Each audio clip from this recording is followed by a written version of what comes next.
안녕하세요. 오늘 저희가 함께 깊이 파고 들어볼 자료는요, 청취자분께서 보내주신 영상인데요. 멕시코 과달라하라에 있는 행복한 교회 김광철 목사님의 주일 설교 영상이에요. 네, 구약 성경에 나오는 다윗 왕이 하나님의 법궤를 옮기는 장면을 다루고 있는데 이게 단순히 옛날 이야기가 아니라 굉장히 흥미로운 질문을 던지더라고요. 맞아요. 같은 사건을 눈앞에서 보면서도 한 사람은 인생 최고의 기쁨을 느끼고 다른 한 사람은 경멸과 수치심을 느끼거든요. 와, 설교는 바로 그 지점을 파고들어요. 다윗 왕과 그의 아내 미갈이라는 두 인물의 완전히 다른 시선을 통해서 결국 우리 삶의 경험을 결정하는 건 외부의 사건이 아니라 우리 내면의 상태라는 걸 보여주죠. 당신은 관중석의 미갈인가 아니면 무대 위의 다윗인가? 뭐 이런 질문처럼 들리네요. 네, 정확합니다. 똑같은 상황을 보고도 누군가는 비판하고 계산하는데 누군가는 모든 걸 내려놓고 기쁨을 선택하죠. 그리고 그 선택이 삶의 모든 것을 바꾼다는 이야기. 지금부터 한번 제대로 파헤쳐 보겠습니다. 좋습니다. 설교의 시작은 다윗의 첫 번째 법궤 운반 시도인데 이건 뭐 시작부터 대참사더라고요. 그렇죠. 정말 충격적인 사건이에요. 다윗이 무려 3만 명이나 되는 사람들을 모아서 축제 분위기 속에서 법궤를 옮기기 시작해요. 3만 명이요? 네. 그런데 갑자기 소가 뛰면서 수레가 흔들리니까 웃사라는 사람이 행여나 법궤가 떨어질까 봐 손으로 붙잡았는데 그 자리에서 즉사하고 말아요. 아니 선한 의도로 한 행동이잖아요. 소중한 걸 지키려고 한 건데 그 자리에서 죽는다는 게. 그러니까요. 당시 현장에 있던 사람들은 정말 큰 충격을 받았겠어요. 축제가 순식간에 장례식장이 된 거네요. 바로 그거예요. 이 사건 때문에 다윗도 엄청난 두려움에 사로잡혀서 법궤 옮기는 걸 포기하고 오베데돔이라는 사람의 집에 임시로 맡겨두게 됩니다. 네. 그런데 여기서 아주 흥미로운 반전이 일어나요. 반전이요? 석 달 동안 법궤가 그 집에 머물렀는데 성경 기록을 보면 하나님이 오베데돔의 온 집과 그의 모든 소유에 복을 주셨다고 나와요. 아, 여기서 설교가 말하는 축복의 개념이 나오는군요. 그냥 마음이 편안해졌다 정도가 아니었던 거죠. 네, 그게 핵심이에요. 설교자는 하나님의 복이 막연하거나 추상적인 게 아니라 주변 사람들이 와, 저 집은 뭐가 달라도 다르네 라고 알아챌 만큼 아하. 구체적이고 가시적인 형태로 나타난다고 강조해요. 심지어 믿지 않는 사람들조차 인정할 수밖에 없는 변화, 그것이 진짜 복이라는 거죠. 그 복이 한 사람에게만 머무른 게 아니라 흘러 넘쳐야 한다는 이야기도 인상 깊었어요. 네, 목사님이 교회 바자회의 경험을 이야기하시던데요. 맞아요. 그 일화가 좀 와닿았어요. 경제적으로 어려운 성도들이 많아서 바자회에 내놓을 물건이 없을까 봐 걱정했는데 네, 그럴 수 있죠. 오히려 다들 자발적으로 물건을 가져와서 상자를 가득 채우는 걸 보고 큰 깨달음을 얻었다는 일화였죠. 설교의 메시지는 명확해요. 나누는 건 배워서 하는 것이다. 하나님께 받은 복이 내 안에 가득 차서 흘러넘치면 우리는 자연스럽게 나누는 사람이 될 수 있다는 거예요. 그게 바로 오베데돔이 보여준 복의 모습이고요. 바로 그렇습니다. 사람이 죽어나가는 걸 직접 봤는데 이걸 다시 시도한다는 게 보통 용기는 아니네요. 그렇죠. 다윗이 어떻게 그 트라우마를 극복하고 3만 명을 다시 설득할 수 있었을까요? 설교에서는 그 비결을 뭐라고 설명하나요? 정말 중요한 지적이에요. 설교는 두 번째 시도의 성공 비결로 두 가지를 꼽는데요. 첫 번째가 바로 공동체의 동의예요. 공동체의 동의요? 네, 웃사의 죽음이라는 끔찍한 공포를 함께 겪었던 그 3만 명이 다윗이 다시 해보자고 했을 때 군말 없이 그 자리에 다시 섰다는 거예요. 와, 이건 다윗 혼자만의 믿음이 아니라 공동체가 함께 아픔을 딛고 자발적으로 연대한 결과라는 거죠. 강요나 의무가 아니라 마음으로부터의 동의, 그게 하나님의 일을 이루는 첫걸음이라고 보는 겁니다. 함께 실패를 겪었던 사람들이 다시 함께 일어서는 모습이군요. 그리고 방법 자체도 완전히 바꿨잖아요. 네, 맞아요. 처음에는 수레를 썼다가 다음엔 사람이 직접 맸다는 거, 언뜻 보면 더 비효율적인 방식으로 바꾼 건데 설교에서는 이 방법의 변화가 왜 그렇게 중요하다고 보는 건가요? 정확해요. 그게 두 번째 성공 비결이에요. 첫 시도 때는 편리하게 새 수레를 이용했어요.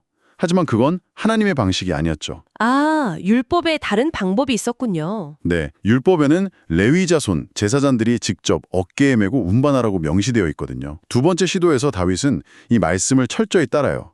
심지어 6걸음을 걷고는 멈춰서서 제사를 드리고 또 6걸음을 걷고 제사를 드려요. 와, 엄청나게 더디고 힘든 과정이었겠네요. 그렇죠. 하지만 설교는 바로 이 지점에서 예배의 본질을 이야기해요. 아, 하나님의 일은 속도나 효율성이 목표가 아니라는 거예요. 그분의 말씀을 따르는 과정 자체가 중요하다는 거죠. 과정 자체가 중요하다. 우리의 인생도 마찬가지 아닐까요? 목표 지점에 빨리 도달하는 것보다 한 걸음 한 걸음 내딛는 그 여정 자체가 하나님을 드러내는 예배가 되어야 한다는 깊은 통찰을 줍니다. 그렇게 우여곡절 끝에 법궤가 드디어 예루살렘 성으로 들어오는 순간 이 이야기의 클라이막스가 펼쳐지죠. 네. 바로 다윗의 춤이요. 네, 다윗이 정말 아이처럼 기뻐하며 힘을 다해 춤을 춰요. 여기서 중요한 디테일이 있는데 그가 입고 있던 옷이 화려한 왕의 용포가 아니라 베에봇이라는 소박한 세마포 옷이었어요. 배에 보셔? 네, 이건 제사장들이 입던 옷이거든요. 스스로 왕의 권위를 내려놓고 백성들과 똑같은 위치에서 오직 하나님 한 분만을 높이는 예배자로서의 정체성을 온몸으로 보여준 거죠. 솔직히 저는 그 장면에서 미갈의 입장이 조금 이해가 가기도 했어요. 아, 그러셨어요? 한 나라의 왕이 채통도 없이 백성들, 특히 여종들 앞에서 거의 반나체로 춤을 춘다는 게 현대적인 관점에서도 쉽게 받아들이긴 어렵잖아요. 아주 좋은 질문이에요. 설교자도 미갈의 비판이 세상의 기준에서 보면 하나도 틀린 말이 아니라고 인정해요. 그렇죠. 왕이 어찌 저리 방탕한 자처럼 몸을 드러내며 채통을 지키지 못하십니까? 이건 상식적이고 합리적인 지적이죠. 왕의 품위, 국가의 위신을 생각하면 당연한 비판이에요. 네. 그런데 왜 다윗은 최고의 기쁨을 느끼고 미갈은 극도의 수치심을 느꼈을까요? 두 사람은 부부인데도 같은 장면을 보고 완전히 다른 현실을 경험하고 있네요. 바로 그게 설교의 핵심이에요. 차이는 단 하나, 마음속에 무엇이 있는 자의 문제라는 거죠. 마음속에요. 다윗의 마음속에는 하나님이 주시는 세상에 이해할 수 없는 기쁨이 가득 차 있었어요. 하지만 미갈의 마음속에는 그게 없었어요. 아, 유시한 세상의 기준, 체면, 사람들의 시선 같은 것들이 가득했죠. 결국 같은 사건이라도 내 안에 기쁨이 있느냐 없느냐에 따라 그것은 감격의 순간이 될 수도 비판과 불평의 대상이 될 수도 있다는 겁니다. 미갈의 이런 날선 비난에 대한 다윗의 대답이 정말 강렬하더라고요. 네, 이는 여호와 앞에서 한 것이다. 이 한마디에 모든 게 담겨 있는 것 같아요. 맞아요. 그 대담이 모든 논쟁을 끝내버리죠. 다윗은 지금 자신의 행동을 평가하는 기준이 세상이나 사람들의 시선이 아님을 분명히 해요. 나는 하나님 앞에서 했다. 네, 나는 왕이기 이전에 하나님 앞에 예배자다. 내 춤은 당진이나 백성들에게 보여주기 위한 게 아니라 오직 하나님을 위한 것이었다. 라고 선언하는 거죠. 심지어 거기서 멈추지 않고 나는 이보다 더 낮아져도 좋다고까지 말하잖아요. 이게 어떻게 가능한 걸까요? 그 고백 안에 다윗의 신앙의 정수가 담겨 있어요. 그는 미갈의 아버지인 사울왕을 패하고 자신을 이스라엘의 왕으로 세우신 분이 바로 하나님이라는 사실을 잊지 않았던 거예요. 아, 자신의 근본을 잊지 않은 거군요. 그렇죠. 자신의 모든 것이 하나님으로부터 왔다는 걸 알았기 때문에 그분 앞에서라면 자신의 지위나 명예는 아무것도 아니라고 고백할 수 있었던 거죠. 설교는 바로 이 지점에서 우리에게 도전해요. 예배의 자리는 세상에서 쓰고 있던 가면, 지고 있던 무거운 짐들을 다 내려놓고 다윗처럼 온전히 기뻐하며 새 힘을 얻는 곳이 되어야 한다고요. 아, 그래서 목사님이 젊은 시절에 디스코 클럽에 갔던 개인적인 경험을 이야기하신 거군요. 네네. 처음엔 그 얘기가 왜 나오나 했는데 듣고 보니 무릎을 탁 치게 되더라고요. 네. 그 일화가 아주 효과적인 비유였죠.